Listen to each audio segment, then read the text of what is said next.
ជំរាបសួរបងប្អូនយាយតាម៉ាកងជាទីមេត្រីថ្ងៃនេះខ្ញុំលើកអំពីតម្លៃស្រូវស្រងងាយប្រចាំស្រុកបោះថ្មគោលនិងស្រុកបវល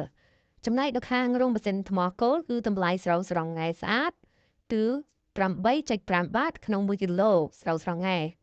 បើចំពោះនៅខាងស្រុកបវលគឺតម្លៃ8.4 បាតក្នុង1គីឡូគឺខុសគ្នាបន្តិចបន្តួចប៉ុន្តែតម្លៃស្រស់ស្រងាយតម្លៃប៉ុណ្ណឹងវាមិនមែនជាថ្លៃប៉ុន្មានតែវាគួរសមបើគិតនឹងតម្លៃ OM គឺខុសគ្នាឆ្ងាយណាស់